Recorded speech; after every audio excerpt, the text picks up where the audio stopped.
Vamos a acercarnos a China a mirar cómo está el gigante asiático. Adrián Díaz Marro, consultor de desarrollo de negocio. Adrián, bienvenido. Buenos días. Hola, buenos días. Gracias por la invitación.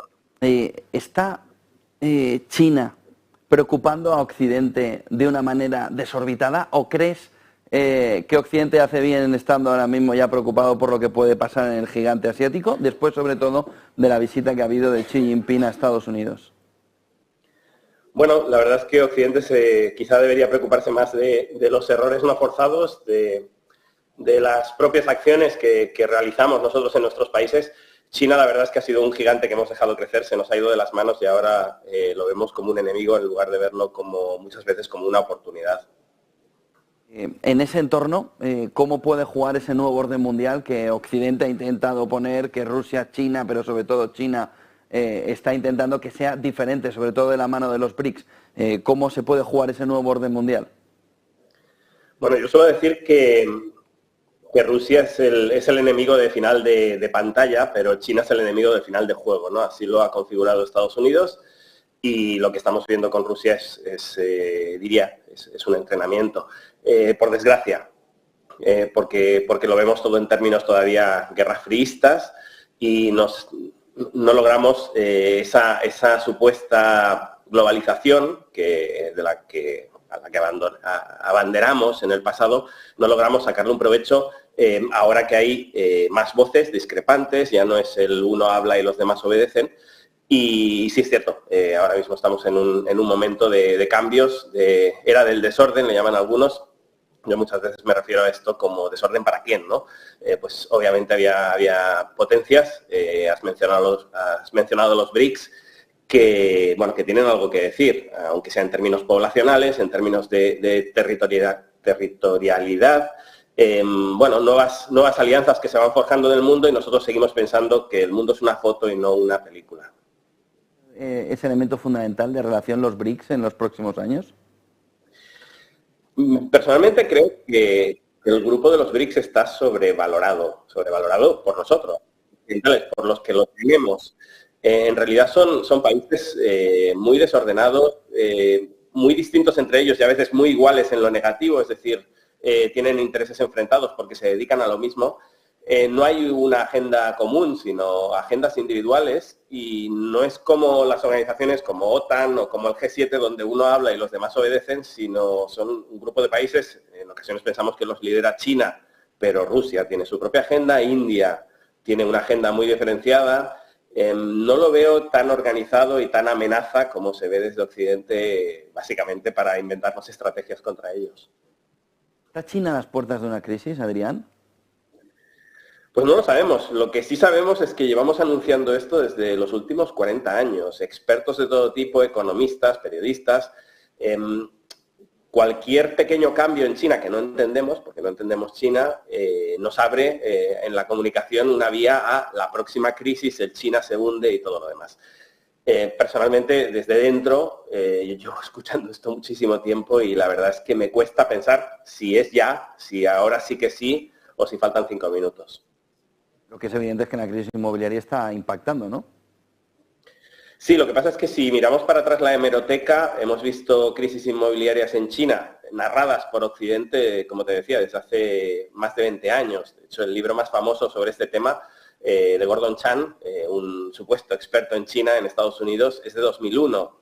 El colapso inminente de China es el nombre del libro, ¿no? Llevamos pensando que es inviable el precio de los alquileres con respecto al precio de la compra desde hace más de 20 años y ha seguido creciendo sin parar.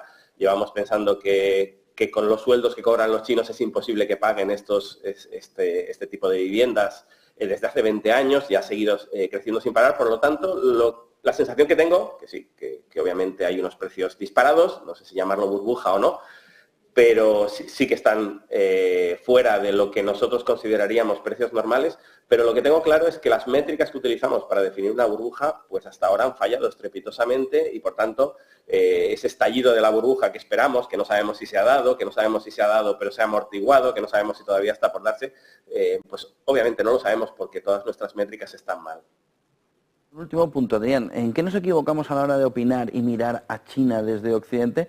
Tú que estás allí, que sobre el terreno ves toda esa fotografía, tocándola, ¿no? ¿En qué nos estamos equivocando a la hora de opinar y de mirar al gigante asiático? Principalmente, lo que he visto durante todos estos años ha sido, los occidentales creamos unas métricas que nos sirven para medir nuestros países, más o menos eficientemente, y las extrapolamos a todo el mundo. Intentamos medir economías, me refiero exclusivamente al ámbito económico, pero sería extrapolable a temas sociales. Creamos esas métricas que nos sirven para medir, como digo, nuestras economías, pero cuando llegan a China, esas métricas no nos sirven, pero en cambio tomamos decisiones a través de esas métricas. Y lo peor es que el gobierno chino en muchas ocasiones, el propio entorno chino, nos ayuda con ello, porque te voy a poner un ejemplo, cuando China se unió a la Organización Mundial del Comercio, tenía que pasar tenía que pasar por el aro en unas cuantas mediciones. Por tanto, tú me pides que yo te mida esto, yo te lo mido. Tú quieres que te dé este resultado, yo te lo doy. En ocasiones pensamos que China nos engaña con las cifras, que China manipula las cifras. Hay muchas pruebas, incluso declaraciones de los propios políticos chinos que se sienten incapaces de hacer una serie de mediciones que hacemos en Occidente por la propia idiosincrasia de la economía y de la sociedad china. Por tanto, más allá de que podamos pensar en la maldad de los chinos, en que nos manipulan con las cifras, realmente los métodos que tenemos, las métricas que utilizamos, los sistemas de medición que hacemos servir en Occidente principalmente, en muchas ocasiones no son aplicables a China. Entonces nos dan unas observaciones, llegamos a unas conclusiones absolutamente erróneas. Creo que eso se solucionaría tranquilamente visitando el terreno, actuando sobre el terreno, haciendo esas mediciones y comparándolo con la preferencia revelada de las acciones, y veríamos que no tienen absolutamente nada que ver con la realidad que vivimos los que vivimos en China. ¿Crees aún así, en una cosa que nos has dicho en esta respuesta, que hay una parte de manipulación en las cifras chinas, o crees que eso es un invento también de Occidente? No, por supuesto que hay una manipulación de las cifras chinas. El gobierno chino tiene un concepto de la información muy hermético, muy nacionalista. Cualquier elemento informativo es sujeto de ser usado en mi contra, por tanto, voy a controlar ese elemento informativo. Pero yo diría que no es el principal problema para que no entendamos China. Es el principal problema quizá con respecto a lo que nos quieren ocultar los chinos, pero con lo que nos muestran los chinos y con lo que podemos ver cuando visitamos China, cuando vivimos en China, creo que sería suficiente para una aproximación mucho más lógica de lo que es China y el mercado chino. Muchísimas gracias, Adrián Díaz. Gracias por estar con nosotros hoy en Negocios. Buen día y buen negocio, Adrián. Ha sido un placer. Buenos días, un placer. 9:11.